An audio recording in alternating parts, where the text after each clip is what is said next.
Hey guys, welcome to JMC Live. Welcome Caleb. I know there's a couple others that are coming tonight. We're going to go automatically into a breaking news story going on right now here in America. In Afghanistan. Afghanistan, as I call it. Now, if this works... You call America Afghanistan? That's what you just said. I know, I'm weird. In this hour, the Foxes alert out of Afghanistan. 2 Americans have been killed in what should be one of the safest places in the country, the country's Interior Ministry building in Kabul. Tensions are high between the U.S. and Afghanistan as hundreds of Afghans protest the burning of the Koran at a U.S. base, and our president apologizes. Let's get right to it. Connor Powell is standing by in Kabul for the very latest on the story. Connor? Former General John Allen, the top U.S. commander here in Afghanistan, just took an unprecedented step and recalled all U.S. and international troops working in the Afghan ministries to order them back to their base as a safety precaution. That tells you just how sort of tense this situation is here. The details of the shooting are a bit unclear just right now. What we do know is that 2 U.S. officers who are working with the Ministry of Interior in Kabul, as you said, a very safe place, were shot and killed this afternoon. The gunman is still on the loose. We're not exactly sure who he was, but he is believed to have been a member of the Afghan security forces, likely a police officer working with U.S. troops in the Ministry of Interior. But the U.S. military and the Afghan government are still searching for that individual. Now, this shooting comes at a time after a week of heavy protests, very violent and... Well, guys, I have to ask you exactly what in the world is going on in society when it comes to war. I've seen 2 sides of this whole situation when it comes to war. I think what we need to express is, some people may not have known what is going on here. 4 days ago, our troops on their base found these books. I really believe they didn't know what they were, and they burned them. They turned out to be Qurans. And when some of the Afghan troops that were on the base with them found out what they had done, the Afghan troops took out their guns and killed American soldiers on the American base. These troops were troops that we, our country, were training to fight along with us. Clearly, in my opinion, they don't want to fight along with us. They are against us. It was clearly a mistake. President Obama apologized. He said it was a mistake. Does that make a difference to them? No, it doesn't. So today, after 4 days later, now we have NATO soldiers who were working, as I said, supposed to be the safest place in the whole country, while they were walking to and from the meetings they were in the training, I would suppose. This Afghan soldier that was in there, supposed to be protecting everybody in there, took out his gun and shot these 2 NATO soldiers in the back of the heads and killed them. And that's what's going on. And I mean, we're not going to get into this. This is going to be one of our big topics tonight, and it really is upsetting that we're apologizing for burning these books, but they're not apologizing for killing our men. So, I mean, that's what we're going to get involved in, and there's a lot more about why is our president apologizing. I understand in a way, but there's been a lot more than just those types of books being burnt, and he never apologized. So we'll get more into that on the main topics at the halfway point of the show. But more attacks on Christianity on the Temple Mount. A mob of 50 Palestinian Muslims stoned, and this means they either take rocks and gravel on the side of the road and either bury you from the waist down, or just take whatever and just start throwing rocks at 3 of the Israel police officers who acted to protect the Christian group. They arrested 11 Palestinians, and they believe that they're part of another group. See, this is just one of the many things that are going on with the racial tensions between Muslims and Christians and Jews. It's getting extremely out of control, and things are getting so violent And I don't know how they're going to get it under control. The other breaking news is Nelson Mandela is recovering after a procedure. You guys pray for this guy, because what he did in South Africa, even though the connections to the terrorism and everything was bad, you got to see what he's done with South Africa since then. It's kind of an interesting story, to say the least, with what's happened. Honestly, with my situations actually being in South Africa myself, and then working through with different people since then, a lot of stuff has changed my mindset about what I really think Americans should do, what the rest of the world is doing. It changes so many different aspects about who you are. And talking about changing who you are, the Second Amendment. I was going to have Miranda read the Second Amendment to you guys, because this is something you need to hear and you need to understand. And I know you're kind of wondering, what has this got to do with what we're talking about? Let me show you this. A New Hampshire man was arrested for firing a warning shot during a burglary. So Miranda's going to read the Second Amendment for you guys. The Second Amendment of the Constitution of the United States says, a well-regulated militia being necessary to the security of a free state, the right of the people to keep and bear arms shall not be infringed.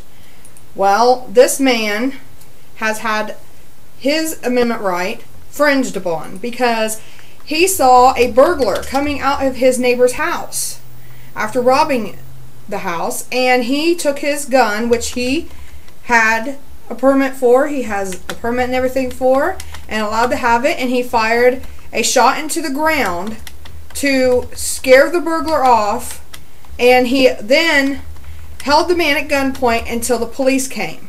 He did not harm the man or anything, but he was able to get this burglar apprehended. But then the police arrest him for having the gun and firing the warning shot into the ground, saying he was reckless. And I mean, it's really... Are we going to read the article? Because you just shut it off. If you want me to cover a little more on that, we can. Yeah, we do need to cover a little more. I mean, the hot topics are more... We get a little more in depth on. Are you able to pull it up on yours so you can see it better, or you want me to just... Here you go. Last time I tried to pull stuff off when we were doing the show, it lagged everything. All right. Well, there you go. So the judge, I guess that was over this case, Judge Andrew Napolitano, weighed in on the case, saying this is either a serious oversight on the part of the police or a serious misunderstanding on their part as to what our... And I can't read it because the camera's in the way. Yeah. What our individual rights are under the Second Amendment, which, of course, would trump any local law in New Hampshire. Now, Judge Andrew Napolitano, he works at Fox News, well, at least at the time when he worked at Fox News. So he was just weighing in on his thoughts on what was happening on this.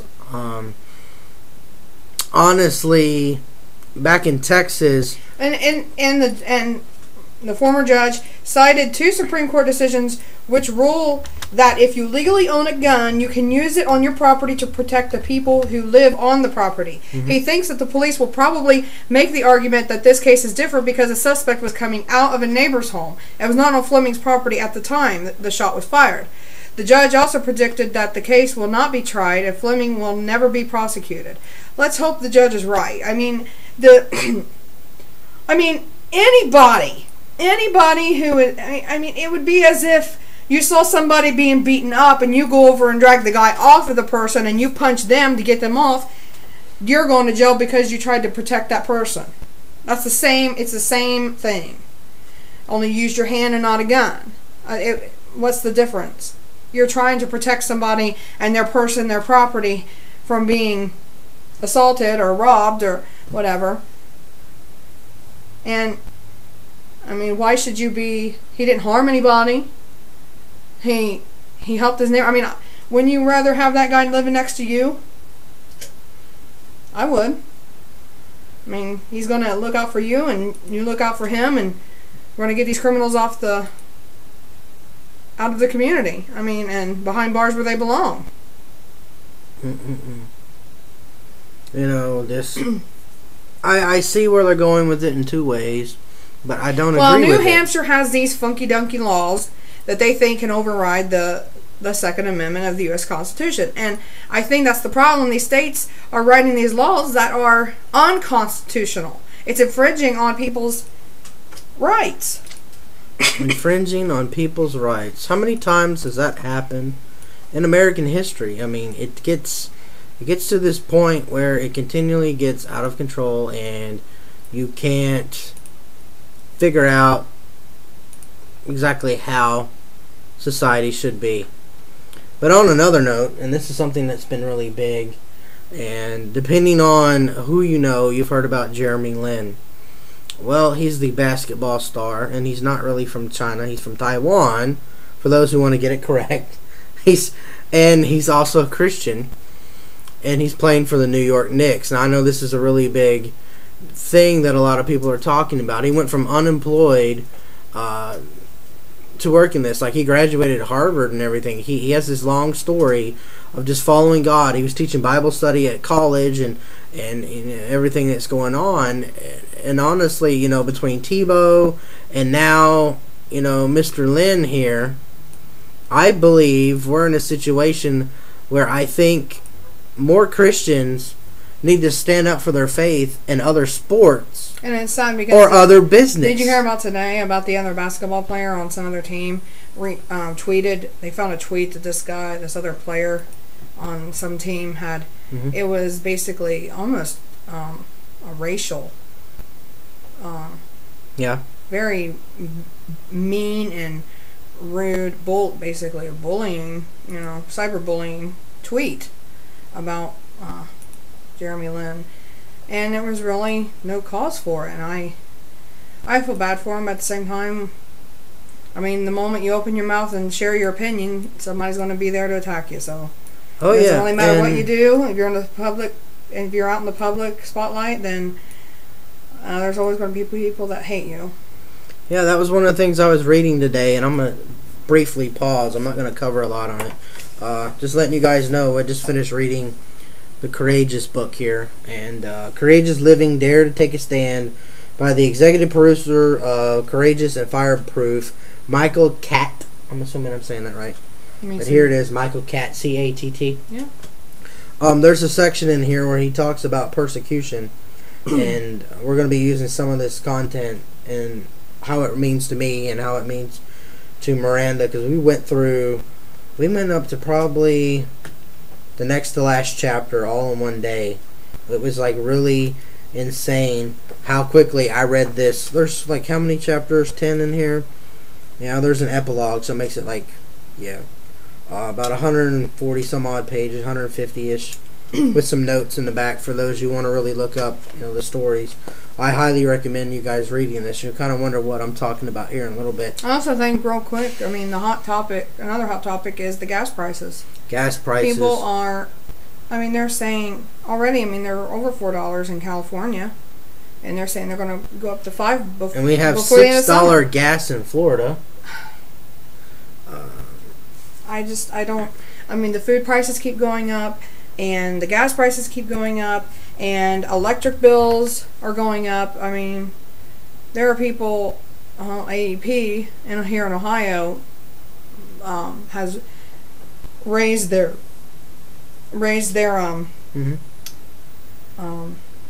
electric rates like 40%. People are paying. Well, like my grandmother, I mean, even though she's not in AEP, her electric company gets some of their electric through AEP. Her electric bill has gone up literally almost $200. My father's has gone up about that much too. I mean, it isn't just AEP people; it's everywhere, and they're really buckling down on that they need to stop that. They need to bring back down the rates, and people, I mean, I just don't know what people are going to do. I mean, they keep raising all these rates and all the prices on everything. I mean, you look at just coffee. I mean, milk, eggs. I mean, people can't buy food. They can't put gas in their vehicles. They just don't have the money to do anything. And what's sad is, of course, they're not increasing people's pay. you know, especially people that are on fixed incomes, like the elderly and disabled, they're not getting pay increases. I mean, people on disability and SSI, they got maybe a $20 increase, and that was the first increase they've had in years and years, probably in nearly a decade. And I mean, $20. What are you going to do with $20? So what can Christians do is the biggest question that we've been talking about to others. What can Christians do to transform this situation, that when businesses and corporations and other people, instead of trying to rely on the government for a solution, I honestly believe us as the Christian body, the hands and feet that God has called us all to be, are supposed to go out and assist these people. Or should be able to go out and help people with bills, help people find jobs, help train people, and do the things that Christ called us to do. And it's really connected to this courageous living. It's about challenging people, challenging men and women to stop living in fear of the world. Because that's what they're inflicting. They're inflicting fear. And of course, with the gas prices increasing, everybody wants to play the blame game. Well, over here in MSNBC, ABC, all of these people, they're blaming Wall Street now. Wall Street's the problem. They're why the gas prices are growing. I'm telling you, people, it isn't that. It's the fact that we're not allowed to drill over here. It's the fact that when the oil spill happened down in the Gulf, Obama shut down it wouldn't let people drill anymore, shut down people, you know, those the oil drilling down there. And guess who he allowed Brazil, he's allowing China go in down here and drill for our oil. And then on top of that, then you've got Congress and all them turning down bills that would pass to allow us to drill and find alternative modes of energy. And then of course you have Iran and all of them threatening to shut down export to us. And I mean, it isn't just Wall Street. No, I mean, it's not. And that's what the thing is. You got to get down to it. And it is greed. It is greed all across the board. It is greed. And the rich just keep richer, and the poor get poorer, and that's exactly what's going on. And if we don't stop, I mean, it's just going to keep increasing. And more people, like that 61-year-old man who was homeless, who died out in the cold yesterday in Chicago. There's going to be more. Because people cannot pay their bills. People cannot afford to live. And they're dying in the streets. And that's what's happening. They're living in shelters. They're sleeping under bridges. They're crashing on someone's couch. They're sleeping in sheds in the woods. I mean, they're sleeping in tents in the freezing cold. And that's what we've become. And this is where a church needs to step in. Exactly. That's why I wanted to cover that, so we could talk about this. A church needs to wake up and stop allowing the world to take over. Now you're going to watch a clip from New Jerusalem Baptist Church. This is the first and only Denver church to shelter homeless women every night during the cold winter months. Here we go, guys. We don't know the reason why they're here. I mean, that's when we tell them, don't worry about it. We're not going to judge you. We're not helping you. And that means a lot. Most of us that come in, the first thing they say after we check them and everything, we feel so safe when we come through the door. We thank you guys for coming in. And I'm not just saying it, they actually say that. And you can see the smile on their face. Sometimes they tell us when they wake the next morning, this is the best night of sleep I've had in months. We feel safe here. We're safe. We're warm. The fellowship with the ladies here that are going through the same kind of things I'm going through made it just a little bit easier to be homeless, knowing that I'm not the only one. The only thing you need in a situation like this is somebody that will listen and hear you. Listen and hear you at the same time. And that's what they do. They know that they can get that safe, warm understanding. They can cry if they want to. They could be happy if they want to. You know, the fellowship here is great. We're all the same boat. We're all pretty scared. You know, nobody's used to, well, maybe some people are, but the majority of people that I run into are not used to being homeless. You know, it's a scary place to be. And this is, you know, a place where I know the door's going to be open and I'm going to be safe. It's not hopeless. You know? We just want them to know that there's somebody and that they're going to be okay.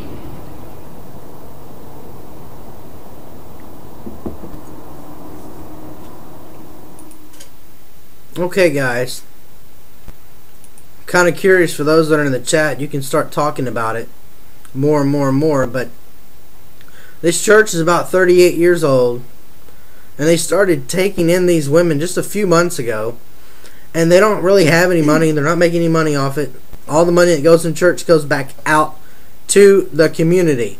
So they're honestly allowing these people to not only just stay within the confines of the church, they're trying to help them throughout the day. Now, I know there's different places. You know, sometimes you see stories like this, but it's not the same. But they have about 25 members. 10 or so have jobs with paychecks. But yet they still, with 25 people at a church, now listen to this, they still find ways to manage hot meals for these women, and male volunteers provide security patrols outdoors at night while the women staff inside. So check this out. This church of 25 people has several women actually come into the church and spend the night in the church with the homeless. The men of the church are in the church and outside the church protecting the people, making certain stuff that goes on about there. Yes, there's about 125 bed in the metro Denver area for solo women. And they said the survey for last year for homeless people were about 834. 834 people. And they're doing this every night in the year, even in July. You know, someone will bring a pot of vegetables or whatever, chickens, and they're ready to feed 20 people. The youngest is a teenager, and the oldest is 74. Now, what do you think happens to this? Some people have life skills. Some don't have any kind of life skills at all. But one of the things that you have to realize is what happens to somebody. They have a moment like this. They have this emotional moment in their life where they can wake up and say, somebody cared for me. Someone gave me a chance. Because a lot of times, some of these people, not all of them, they do burn bridges. They do hurt people, so their family or their friends can't do anything. But a church needs to do this. The government can't do this. They can only go so far. Yes, there are government programs that help with food and help with medicine and help with this and help with that. But that can only go so far. Mm-hmm. Because these people's lives are being changed. These people's lives are moving beyond what's happening here. This is the only church in the Denver area that's doing this right now. I don't even see this happening here in Ohio. I know most churches don't have something like this. It'll be an organization. More specifically, what's going on here, and in most states and cities, they have a ruling that every 15 days you can leave. You're required to leave. Not just leave. You're required to leave in that 15-day period. So, yeah, church needs to step up. Government's not required to do anything beyond 15 days. And you know what? I'll just say this. And there are people in the chat that live in our town, and the only places for the homeless to go is either the men's shelter, and it's just an apartment, or the women's domestic violence shelter. And of course, if you're not in domestic violence, you can't go there, and that only holds a very few. And then there's Daughters of Ruth, and they only can hold 5 women plus their children, and that's it. That's it. And we have a church nearly on every street corner in this city, and not one of them is doing that. They're opening their churches up for like soup kitchens and stuff, but there's nobody sleeping there, not having a warm place to sleep when the shelters are full and there's nowhere for anybody else to go. No, And tell them. And I where understand. they're sleeping, Jeremy. Tell them where they're sleeping. I can tell you where they're sleeping, and let me try and defend the churches first before I end up getting 50 million emails by the end of the night. I'll tell you why they don't want to do it, because right now we have a big drug problem in this area, like several places, and 4 or 5 churches, including Love Inc. and the Methodist Church, have been broken into or have had stuff stolen, like money boxes, TVs, clothes, you name it.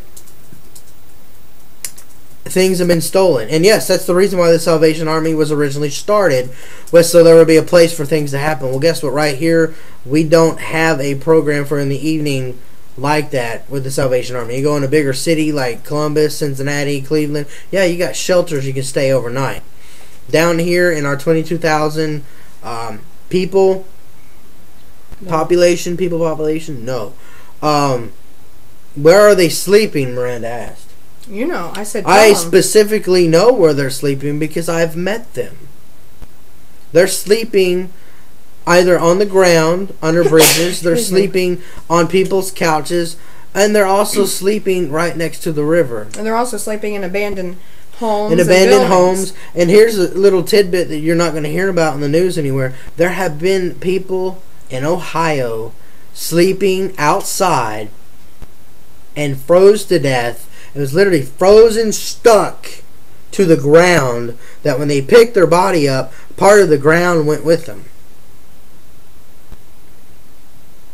Last year, also in Chicago and elsewhere across the country, and even down in LA and even here in Ohio, there have been people dying in their homes, 50, 60, 70-year-old people dying in their homes because they can't afford to pay for their heat.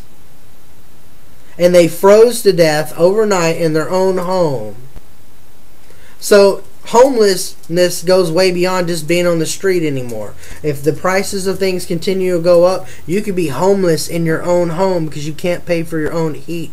There are people right now who make too much money, but they can't afford to pay for different foods and pay for different bills, and they have to make decisions. Do I take a half of medication today? Do I pay half the rent? That's what it was when I was growing up as a kid. We always had to make a choice of which bill we were going to pay a portion on. I went the weekend without eating a few times so we could pay for a bill. Don't use hot water to save money. I know this sounds crazy, and this was not a small town that this happened in.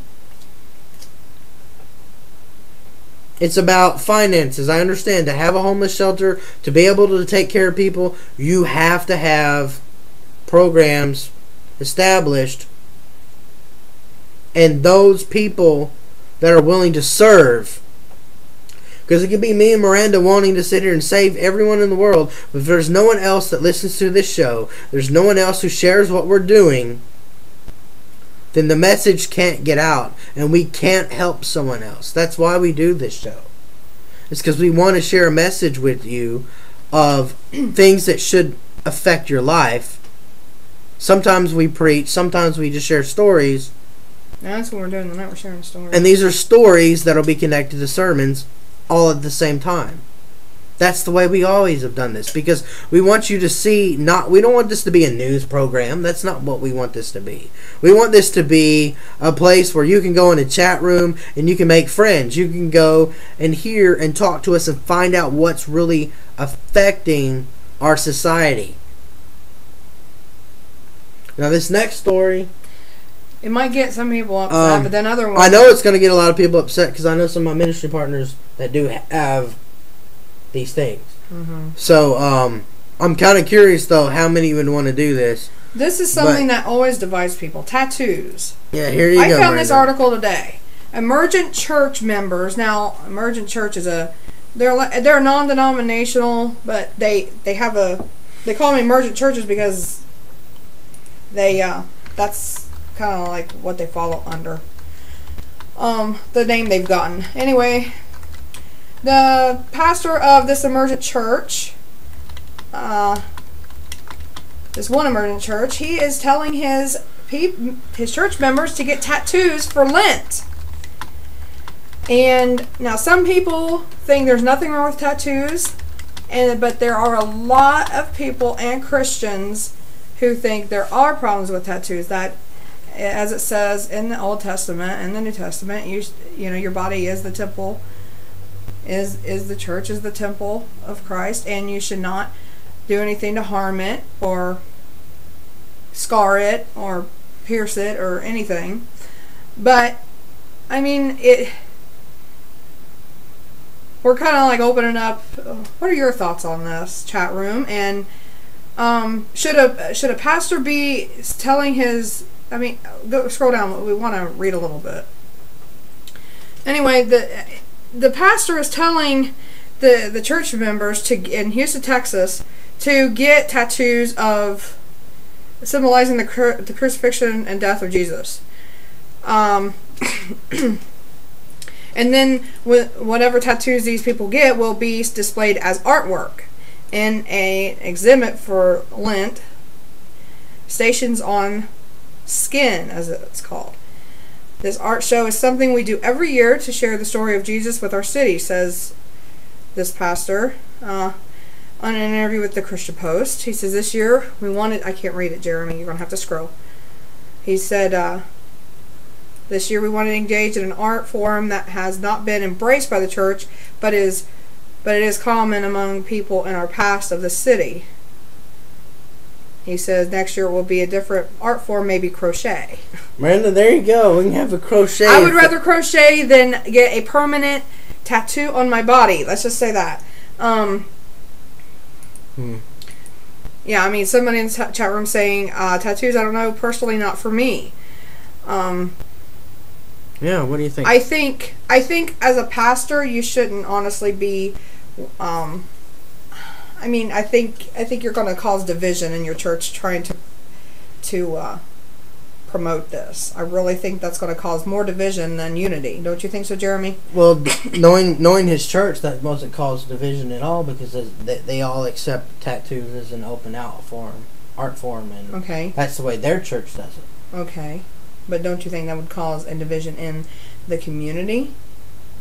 The church community. A church community, I could see that. I wouldn't see that it's going to cause an issue with the medium where they're posting it at. They're going to share this art where other people are sharing tattoos and things. And they're wanting to show Christian symbols versus all these naked people or whatever else. Well, a friend in the chat room says, I think a better way to share Jesus with the community would be in charitable deeds. I agree. I agree. Another person just said, study the history of what tattoos were used for. And then you'll see. And, I mean, a lot of times, well, if you look in the history of tattooing, there were a lot of times tattooed for various different reasons, but a lot of times they were tattooed for their gods that they worshipped and stuff, which people could say, this is a form of worship to the Christian God. There's a lot of this is just really. Oh, I mean, and see, that's the thing. I did this article so we could. He's a pastor with a tattoo who's gotten tattoos, has friends that have tattoos. Majority and a lot of people that go to his church have tattoos. And this is one of the churches that allows tattooing sometimes to happen in the church. Another person in the chat room just said tattoos were used to mark people for slavery. Yeah. And see what they're... Well, and also, I would also go as far as, you know, the 20th century, Nazi Germany, what did they do? They tattooed people in Auschwitz. They tattooed numbers on them because they imprisoned them. So we get past the history. Tattoos are bad. And here's the reason why people with tattoos that are Christians don't want nothing to do with anyone else is they hear all this and they shut you off. Especially if you're thinking also in the Jewish community, a lot of times they're not going to want tattoos because of the history. Let me get where I'm going with this, because what happens, the reason why there's division when it comes to this topic is the next part of what I'm about to say is never mentioned. Mm-hmm. This man up here has a tattoo. Does that mean he can't go to heaven? Because that's what most people that have tattoos think. They think that when Christians specifically tell people, don't get tattoos, don't do this, it's bad, but if you're going to, make certain it's healthy and don't just let just anyone do it because you can get diseases, blah, blah, blah, blah. Mm-hmm. They don't hear that next step saying, if you already have one, yes, you can still get saved. My friend has tattoos, and he's a pastor. I don't think his tattoos are leaving him to hell, although some of them he did not get for the right reasons. I know other people that still get tattoos. Does that mean I agree with tattooing? No, I don't. But I know there are some people that are going to go and do that anyway. It's no different than anyone else coming to your church, anyone else coming to my show. Someone is going to do something, and they're going to break a commandment of God's law. It's just going to happen. We're all going to do something wrong. You know, we can all agree that tattoos is not something God wants. If you're going to do it, you know, you're going to do it. If you're not, you're not.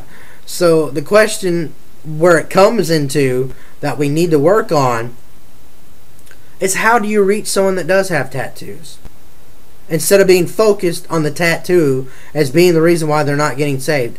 A tattoo is not what leads someone to hell. It's their heart. Mm-hmm. It's how they live. And who have they even confessed their life to? Have they confessed Jesus Christ as their Lord and Savior? Did they realize that, yes, tattooing is a form of self-mutilation that can be used for those that are cutters and those that have other issues? Yes, tattooing can be an outlet for those that are having mental problems. It totally can be an outlet for that. I know people that I minister to and worked with that when something bad happened and they, instead of wanting to cut themselves, they went and got a tattoo. A lot of people get tattoos for issues that are... I'm getting tickled at what people are writing in the chat. You know, I mean, Miranda's like in the chat and I'm sitting here talking about this stuff because this is a sensitive subject, because I don't want to lose my listeners that do have tattoos and think they're okay. Let's just get to a point where you have to admit there are people that really abuse this. There's people that are doing tattooing for weird religions. They're doing it because they have mental problems going on with cutting or depression. Majority of the reasons tattoos go on or for negative reasons. Yes, I have friends that have gotten tattoos that posted, I miss my mom, and this is the day, you know, she died, or this is my ex-girlfriend, or whatever it is. They've tried to have real good reasons. I've talked to other people about tattoos, and they say they specifically want to get a tattoo that defines a moment in their life that they never want to forget. So my question to you today, and I want you to write this in the chat, when was your tattoo moment with Jesus Christ? When was your tattoo moment with Jesus Christ? Because people that have tattoos want to have this on their body, on their arm up here. Yeah, I'm getting in shape. See that, guys? Oh, yeah. On their arm or on their chest or on their back. What is your tattoo moment with Jesus Christ? That's what all this should be about. Who cares about designs and all that stuff? That's not going to help get me saved, and that's not going to help me do anything with anyone. That's a mark. What they're putting on body is a mark. Yeah. So, you know what? I don't need to put any more marks on my body. Now here's where I'm going. Because we have all, if you are saved, you're a Christian, you don't need a tattoo because you already have the tattoo. Jesus said, when you become saved, your mark is upon me. Across you have King of Kings and Lord of Lords on you. Oh yeah. You will have a mark on you. You'll be numbered. So, I mean, that's where I'm coming from. I've already been marked by Jesus. I am his child. I don't need... That's all that matters. People ask me, why don't you have a tattoo? And why don't you have... do you have your ears pierced? I'm like, no. Well, do you have your lip pierced? No. Would you get your tongue pierced? I said, no. They said, why not? I said, because I don't want to... I'm not that high maintenance. But honestly, when people say, what do you have pierced? And I said, I don't. I said...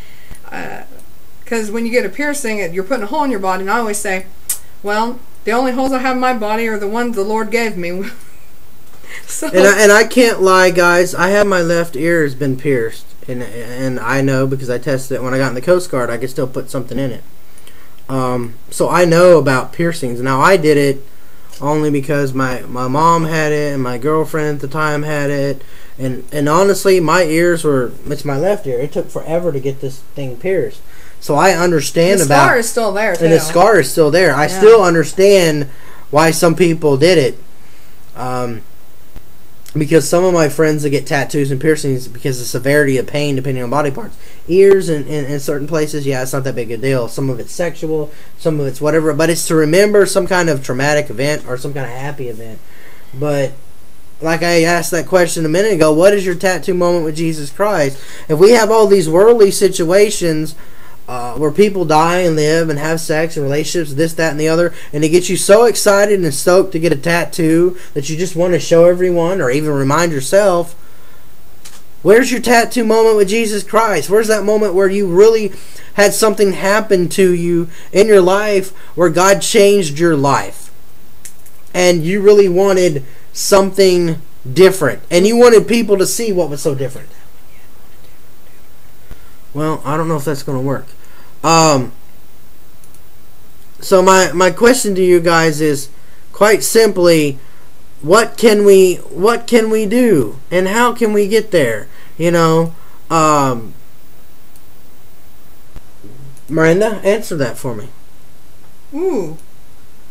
Person in the chat room said, speaking of tongue piercing, I heard a pastor from Africa say in tribal areas of Africa that tongue piercing was an invitation for possession by spirits of the dead. Mm-hmm. Yeah. So, like you said, like the person in the chat room said, you need to look into the history of these things before you do them. Especially if you're a Christian, look at what were they originally done for? Because you could be opening up yourself to some demonic things. And the demonic things is like what I talked about. When people do things that cause pain, which is normally in the sadomasochism, S&M sex lifestyle, you're opening a possible physical mental illness condition that could be very addictive. I know many people that get tattoos and piercings and they don't ever stop. They have to get more, and you get more and more and more. And I have to tell you guys that when anything becomes an idol, anything gets in your life that gets in the way of Jesus Christ, you got to get rid of it. You got to change it and remove it from those things that are happening, because you cannot let these things hold you back anymore. Which leads to this. We're going back. Before today, before the two NATO soldiers were murdered by the Afghan police officer who was supposed to be protecting them, 4 days ago, we said our soldiers burned some Qurans, and I truly believe that they didn't mean to. Maybe they did, maybe they didn't. But the fact of the matter is, it had happened.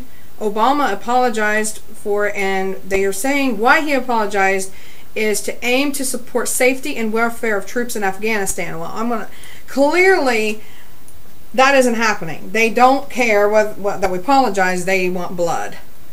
Now, why I'm talking about this article and why I'm upset that Obama apologized to the Muslims for burning their book is because 2 years ago, it was almost 2 years ago, we talked about this on our JMC live show. Over in Iraq, or I think it was Iraq or Afghanistan, it was over there where we were fighting, some Bibles were sent to one of the military bases. And these troops, our troops, were told that they could not distribute these Bibles and to burn them. Hundreds of Bibles, Christian Bibles, were burned. Did you hear of any apology?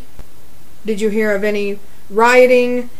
Did you hear of any murders or suicide bombings or burning of our flags from the Christians when that happened? No. So why are we apologizing to people who have murdered our people and the ones who are there trying to help them? Why are we apologizing to them? Honestly, I think it's only to try to smooth things out. But honestly, I don't see how you can smooth things out with these people when clearly the people that murdered our troops are the people that they were working with side by side. We were training them. We were helping them. They were supposed to be protecting us. We were protecting them. They didn't care. I mean, they even pulled, after the NATO thing happened today, they pulled all the troops out to get back to your bases. We're not doing any more training with the Afghans. We're not training them how to transfer power once we move out. I mean, that's basically what they were doing when the training they were doing with them. They were training these Afghan soldiers to how to take over their country and keep the peace. That's not happening. We're if we're pulling the troops out of now to protect them back to the bases, I honestly am worried, because why this is so close to my heart is because I have a cousin who's in the Marines, and he's going there in just a few months. So when I woke up this morning and I found out there was more of our soldiers killed, you can imagine how worried I am that I'm going to lose a family member if they don't get this under control. And in a way, I wish we would just pull out and bring them home, because honestly, these people have been fighting themselves since the beginning of time. Are they honestly going to stop fighting just because America goes over there and says, no, you need to stop that? I don't think so. And Jeremy and I discussed that this just feels like another Vietnam.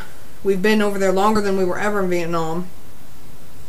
And look at Iraq. We've pulled out of Iraq, and every day they're blowing their own people up still.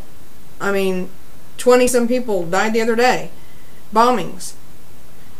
I just don't understand why we're there. We can't even trust the people they're working with. They can't even trust the people that are on the base with them. The man that killed the NATO soldier, he just walked up behind them and took the gun and just went to the back of their heads, execution style. That's what that guy did. That's a coward. He took out his gun and he just blew him away, just because of a misunderstanding. How would you know if it was a Quran book? I'm sure it's not written in English. So if it's not written in English, how would you know? Oh, I think they knew what they were destroying. You think? They knew they were destroying Bibles. They knew they were destroying the Quran. They knew that. Well, I'm trying to give people the benefit of the doubt. I'm not going to. But this is our military. They can't do that benefit of a doubt part. No way. And I accept the fact that you had to do the apology, because if he didn't, yeah, I understand. I think something worse would have happened. But if you're going to apologize to them, then apologize to the Christians. Apologize to all the others who had their books burned too. Apologize. It is so one-sided with him, and I'm sick of it.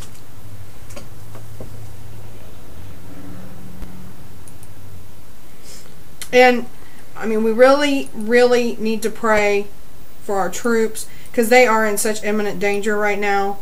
I truly believe that. We don't know who's walking on that base. We don't know. And the Taliban has written and said they've taken responsibility for the NATO soldiers being killed.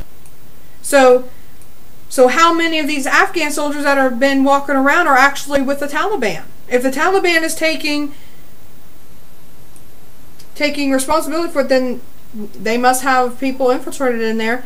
And the other thing too, why kill somebody over the burning of a book? You could just make another book. Because that just shows exactly how fervor they are for their beliefs. I honestly don't think they should have burned the books. I don't either. But it happened. Well, how do you get rid of them? I really don't know. Because here's the problem. If you burn the books, you're trying to say what they did back in England days when Shakespeare and a bunch of other people were burning books, and what Germany did when they started burning books, they made them illegal. So if President Obama didn't come out and say, I apologize for that, the rest of the world would be able to say that we as Americans believe the Quran is illegal.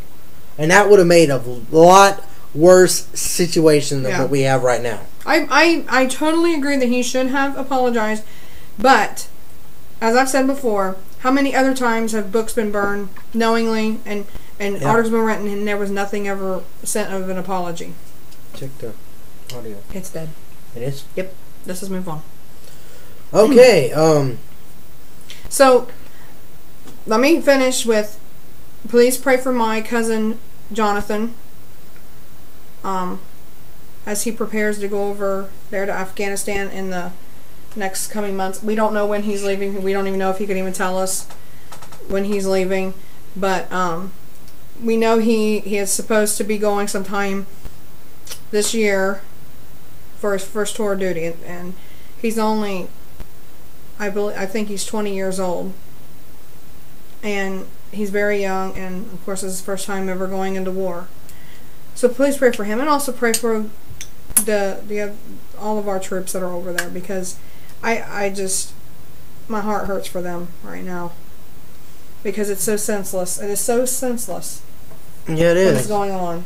And I don't understand why we keep getting. I do understand it, but on a spiritual side, yeah, we do understand it, because yeah, I mean, if I sit here and say, "Oh, I understand why this is happening," I feel like I'm some kind of evil person. But I do understand what's going on, because I can just simply say to you guys, it's the devil. But more specifically, it's not the devil; it's man. It is man. That's full. And man's hearts can be very evil when given the right situations.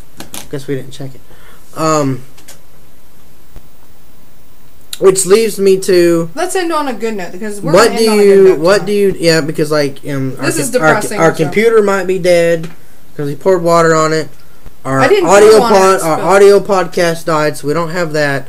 So it's been an interesting evening, and we've been up here since like 6:30 trying to get everything ready. I'm not upset about the audio, because Well, I little am. But here we go, guys. Here's something that I haven't been talking to you guys about yet, and I don't know why I haven't done it. This was given to us by Tim, and honestly, it's connected to something that I'm working on here, right here in Ohio with our Straightforward event. Yeah, the audio podcast messed up, and then the computer got water on it, and it's been an interesting night. So here's what we're going to do. We're going to play this, and then I'm going to talk to you about Straightforward. And we're going to talk to you about a few other things that are going on in our area. Getting these drugs out of here because they're killing our friends and they're killing our community. Daniel Boone's students organized a protest against the sale and use of synthetic drugs outside Gray's Ultimate Smoke after one of their classmates was taken to the hospital. It's not clear what caused him to need medical help, but Director of Schools Ron Dykes told 11 Connects the sophomore's behavior resembled that of some kind of hallucinogen. This is very scary because, you know, I've talked to some of my friends and they say when you are on these drugs it makes you want to kill the world. It's a huge concern to me. These people are padding their pockets with money, but they're also padding their pockets with our kids' lives. I took it home, just smoked a little bit, just to see what it was like, and I had to go to the emergency room. They told me I was showing signs of something that they overdosed cocaine. Supporters of Ultimate Smoke also turned out, saying closing the shop is not the answer. The economy's in rough enough shape as it is. That place is making jobs. They should shut that down. Criminalizing little things is not what we need to do. Yeah, She's going to go to hands of people who can make it worse. I just want it away from this area. Listeners, 11 Connects, great. So after this video, even more stuff happened. Yeah, apparently, like Tim says, they're going to just move to a different location because the owner of this facility did not agree with what was happening. And yeah, it's enough water. Yeah, it's probably about a couple of ounces of water. So this place is shutting down because these high school kids, the day before on Wednesday and on Thursday, after the kid had an overdose, ended up in the ER. What's going on is these kids decided that they don't want drugs in their area and they don't want to have to deal with all the problems that are going on associated with it. So they came up with a rally, and they worked with other local agencies that they have there in Tennessee, and it's kind of connected to what we're doing here with Straightforward and Solace and a couple other things. It just goes to show that programs like the Red Ribbon Campaign, Solace, what's going on in Tennessee, here in Ohio, Straightforward, Solace here in Ohio, and a couple others, that people can really, truly make a difference. Don't you think, Miranda? Yes. I honestly believe that these situations don't have to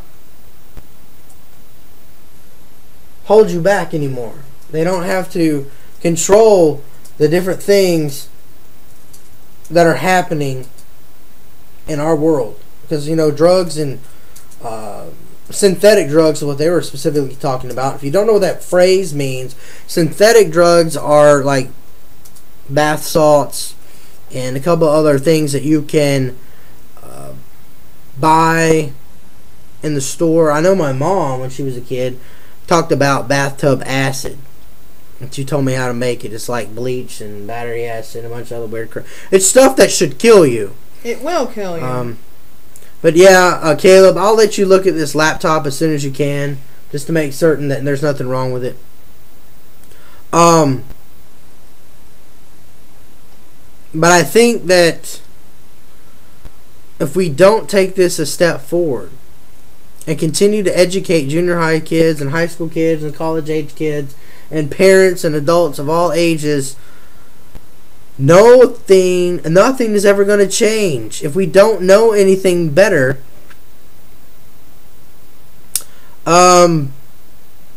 society is just going to stay the way it is. And it's the same thing where we're working with the sex trafficking stuff going on here in Ohio too. I have some ministry partners that are doing stripper outreach and prostitute outreach and so on and so forth. I believe that we get to this point in our lives where we need to not allow these situations to take control and sit here and think, well, there's just nothing I can do anymore. Because that's what's happened for so long. For so many years, adults and kids have just said, well, I can't do anything about it. You know, when you can't go... Let's talk about how bad the drugs are here and where we live. In our county, I think it's about between 7 and 10 miles away from my mom's house, just across the border of our county. A woman that lives in Hocking County, Ohio, was arrested last night for giving her children, her 14 and 16-year-old daughters, heroin, and also providing illegal drugs to their classmates. Mm-hmm. And I mean, this is happening in your own backyard. I mean, this happened just between 7 and 10 miles away from my mom's house, in a tiny little town of Laurelville. And it just goes to show you how bad it's really getting. Well, I feel really bad for these kids because these teenagers are going to have to go through the week to 2 week withdrawals from heroin. I mean, you shoot up with it, and I mean, I've read books, I've watched movies about, documentaries about people going on the effects of heroin and how your body reacts when you come off it. And I mean, it's literally hell what these people go through when you're coming off heroin and the withdrawals and the detoxing. And I just I feel bad for these kids. These kids are now in child protective services. Their mother's going to jail. She's going to be charged with all kinds of charges. There's like a whole list. But thank God that somebody finally said, hey, something's not right here. And they found out and they reported it. But that just happened yesterday. And I was sharing all over my Facebook because they were looking for this woman. The police went to her house. They served a warrant, went through her house. They found evidence that proved that she had been dealing drugs and doing this stuff with her kids. And they couldn't find her. And so they sent out all over the news. And Facebook was sharing it. All the news Facebook pages were sharing it. I was sharing it. My grandmother was sharing it. Because this woman could have been anywhere. in 4 counties. And so within like 4 hours, they found her, and she was at Ohio State University Hospital. We don't know why she was in the hospital, but she was in the hospital. But now she's going to be in custody. That's one more druggie and one more drug dealer off the streets, and let's hope that she doesn't get back on and can't do any more harm to her children and other people's kids. You would think that society would state that government rules and regulations are strong enough. That's the argument right now. Some would state that there's nothing else we can do. But then you go and watch those high school kids, and they'd sit here and tell you, Gavin Campos would tell you, others would tell you, I could tell you, there is a lot more, a whole lot more we can do. And if you don't think that people can get help or get the change that they need, I mean, I understand bath salts. My grandma used bath salts. I've used them. Epsom salt, but I didn't use them for like that is not what those are. Okay, what we think of bath salts, that is not what those are. Okay, Jeremy. People are not going to. No, they're not, because if you look it up, they are not the same thing. The bath salts are not what is being sold over at Walmart. The guy, yeah. Well, here's the thing: the guy that was in Walmart the other night when I was there, and I never told you about this, or I kind of did. He was actually looking for PK or 2K, and he was looking for Epsom salts. And I said, "What do you want Epsom salts for?" And he said, "He boils it up and he snorts it and he shoots it." And I was like, "What are you talking about?" This dude wanted to buy Epsom salt at Walmart to get high. But the salts they are talking about. You look at the news here in Ohio recently. They specifically said, Channel 4 specifically said, these are not the bath salts like you get to use in your bathtub. These are different.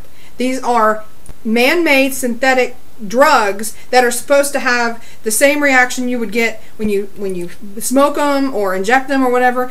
They have the same effects of heroin and cocaine. Okay, that's what they're talking about. So here's the update on the police patrolling the businesses around that sell the synthetic drugs. Traffic is about 500 times more, and there's a 400% increase in traffic. You know, these tobacco products, and I've heard, and I'm not going to talk about some names, but these are called bath salts, and they're legal in Tennessee. Apparently, they're still legal in it, and people. Well, bath salts were legal until just a few months ago here in Ohio, and what was happening, real quick, let me share this because some people are wanting to know what these things are if they're not, and everything. What the news, our news was reporting was that when people are smoking these bath salts or these synthetic drugs as they're called, that were legal until just a few months ago, they were hallucinating. They were going around literally killing people. Stabbing people. I mean, people were breaking. I mean, they were absolutely running the streets, going crazy, and some of them were dying. I mean, that's why these kids are doing this protest, because people are dying from these. They're overdosing. And like the one kid said, when he used these synthetic drugs, he had to be rushed to the hospital, and they said he's having the same reaction. Oh, he's having symptoms as if he had had an overdose of cocaine. So that's why they're trying to get these off the market, because these are legal. They're still legal in some states. You know, like one of our people in the chat room said that I'm correct. The bath salts at the head shops, well, these kids are protesting, cost about $50 for a small container. Mm-hmm. And I'm trying to. Why they call them salts, I don't know. Other than they probably look similar to bath salts that we buy. And they probably are some form of a bath salt. Here they are. That isn't what bath salts look like, Jeremy. Monkey dust, purple rain, white rust, and vanilla sky. Bath salts. similar to methamphetamines. But these are supposed to be illegal. And they say it's a concentrated bath salt that apparently you can put in. It's a stimulant that they're trying to do, and that's why I wanted to show you these things. American Association of Poison Control Centers said serious reactions to them jumped from 304 in 2010 to 6,138 in 2011. And they're doing the same thing that the other drug. You can go ahead and answer if you want. The other drug affects you. I don't answer the phone when we do the show. But the crazy part about these things is, why would anyone want to continue to perform such activity on yourself? And like it. Well, I think what it comes down to, why people keep doing this, is because, one, it's illegal, and second, it's sometimes cheaper. I mean, honestly, if people are addicted to illegal drugs, they're going to go to these stores where they're selling it legally, and they can get the same high. All right, here we go, guys. You need to see this because you need to be educated.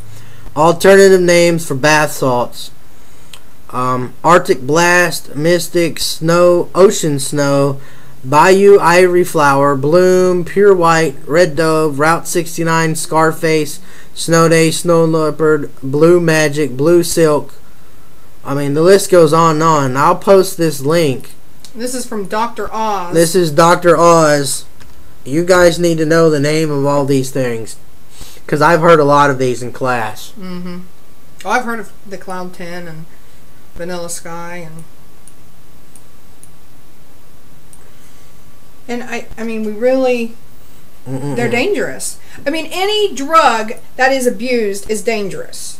If drugs are just taken as the doctor prescribes, they're okay. But once we get to mixing and experimenting, that's when we have the problems. And even sometimes these drugs, even if you take them as the doctor says, will screw you up. I mean, that happened to me with antidepressants.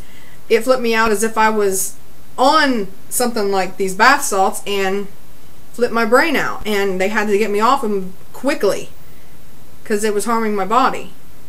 I mean, I was reading an article last year, and it said all the prescription drugs and most of the prescription drugs that are made in the world are bought in the U.S. The U.S. buys more prescription drugs, than any country in the world. And guess what? I mean, we don't have TV, but every time I go to my grandma's house, every other commercial is for a pill. A pill to make you skinny. A pill to take the fat off your chin. A pill to make your hair grow back in. A pill to make your eyelashes get thicker. And we wonder why we have a problem with prescription drugs in this country. And then when you're not being pushed, the pills aren't being pushed on the TV, then you're getting these warnings saying, well, don't take this. If you've taken this pill, then you can get a lawsuit. You can get money from a lawsuit. This is ludicrous. It's ludicrous. It is. I mean, Jeremy doesn't see TV as much as I do because he doesn't go to grandma's that much. But that's what I see almost every other commercial. And we wonder why we have a drug epidemic in this country.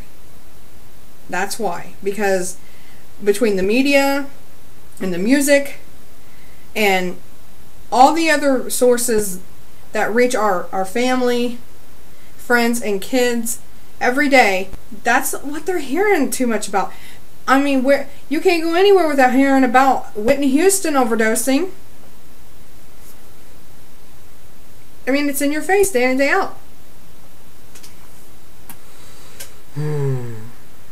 You know, guys, you've heard a lot tonight on the show, and the chat's been pretty active. But I kind of wonder, when the chat goes away, when the show is over, what is God going to do and tell you to do next?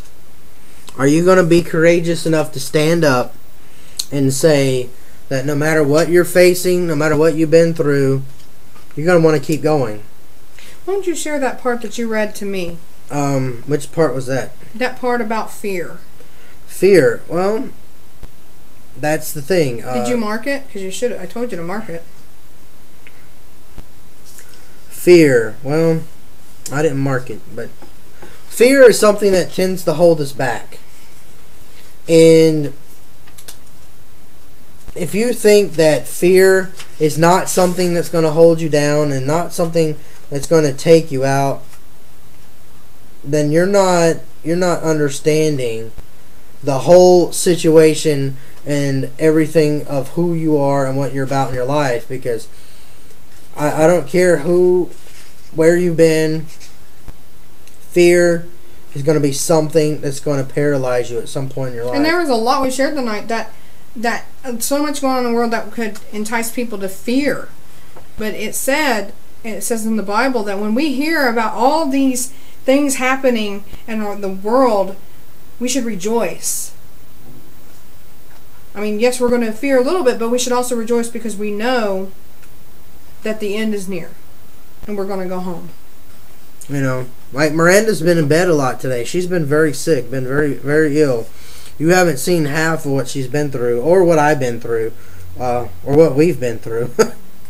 It's been quite... it's been very difficult, and I'm trying to find what she's talking about.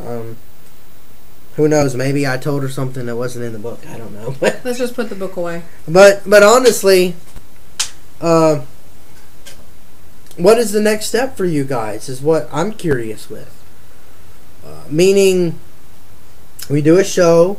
We share all this information. We share all this information. What are you gonna do about it? This is happening right where you live. I can share the Bible, I can share stories, but if this doesn't apply to your life, if this doesn't want to make you do something about the people that are around you, your friends, your family, acquaintances, people you work with, it doesn't matter who. If you don't take time to learn more about what God has for you in your life, you're never going to be able to withstand any of these things that we've talked about. You won't be able to effectively pray. You won't be able to effectively move to that place that Christ really wants you to. Because when you run into these situations time in and time out throughout your lives, things happen. They get out of control. And when you don't have the time, like this hour or so, to listen to a show, because what happens, the devil comes along when you don't have time to say, oh, wait a minute, Satan, let me go find my Bible. What is it you want to talk to me about? You want to talk to me about fear? Okay. Where's it at? It's on page 102. Let me get to 102 and let's see what we got here. Okay, what do you want to talk to me about fear? Yeah, the devil don't work like that. What happens is you got someone like Miranda. You got someone like Miranda who's behind me. He slaps me upside the back of the head or something. You know, like, what was that? You know, I got to hit you on the show for the first time. You know, what is that? And so I challenge you guys. I know you probably won't be able to do it tonight. A lot of you are going to go home, go to bed, sleep. Maybe you're going to church tomorrow. Maybe you're not. As far as I'm concerned, you had church tonight, and you can have church every single day of your life.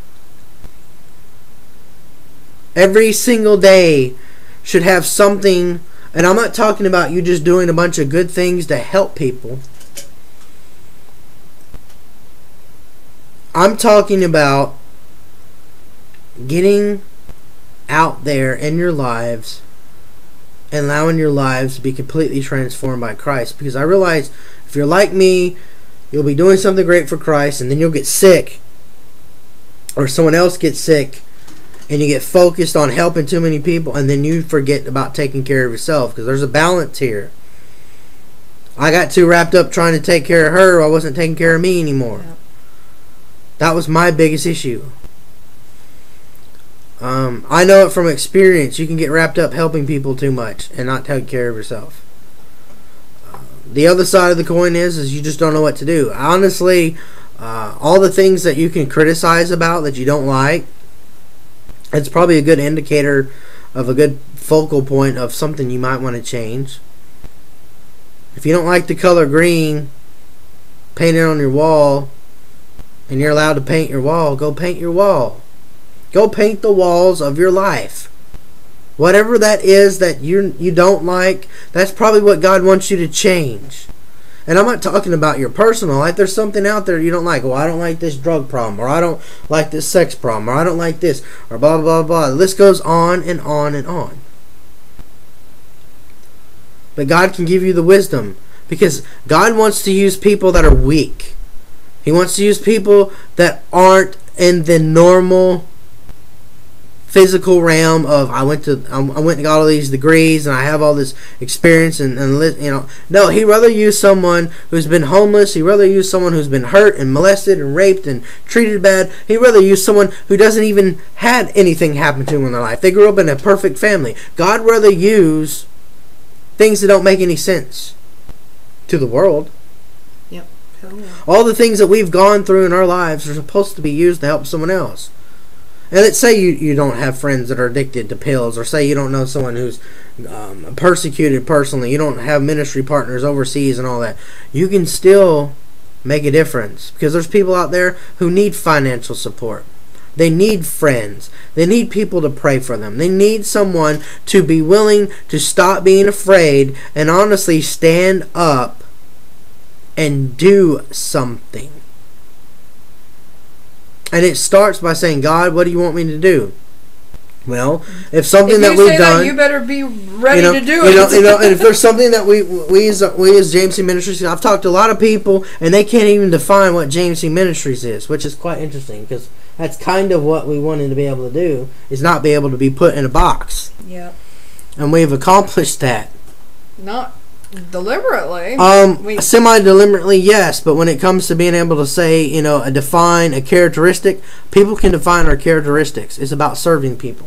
Yeah. That's what this is all about. That is. It's about education. It's about ministry. It's about preaching. It's about activism. It's about philanthropy. It's about love. It's about serving. That's what JMC Ministry is about. That's what we're trying to get you guys to understand. What is your purpose? Where do you fit? Some of you are really good at taking pictures. Some of you are really good at writing articles. Some of you are really good at fixing things. Some of you, as a conversation we had the other day, bridge building, and which is kind of funny, because when I was homeless, the ministry partner that I worked with was called Bridge Communications. And the radio DJ that helped me raise funds to go to Africa was the CEO of Bridge Communications. And the one thing that Billy taught me is you have to be transparent. You have to know that you can be transparent with your life, but you also have to be careful who you talk to. And you have to do a lot of praying, you have to write a lot of notes, and you have to ask a bunch of questions on what am I supposed to do?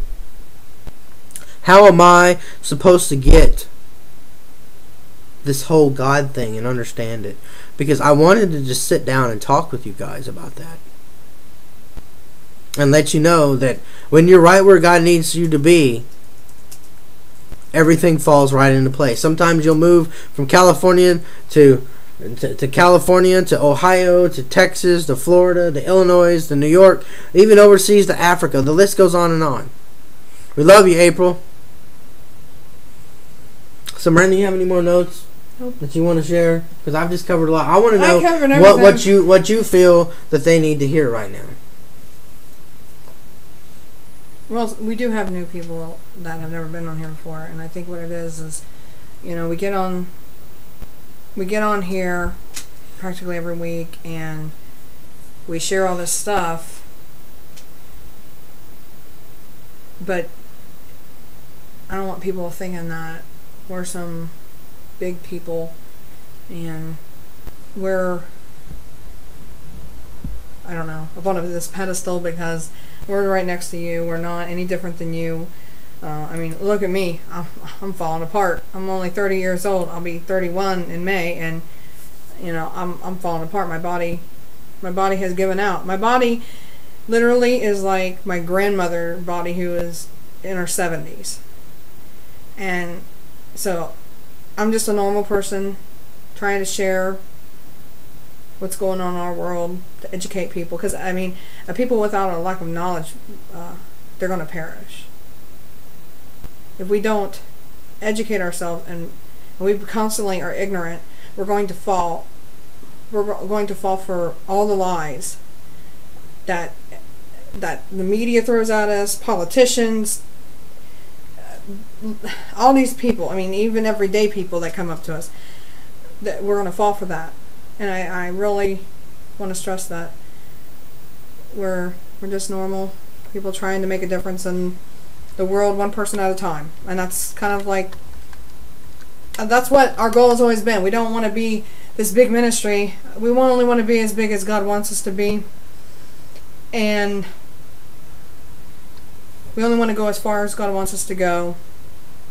And our goal is to reach one person at a time, one family at a time, one community at a time. Until we've reached them all. And that's pretty much what we're doing. And that will be it for tonight, guys.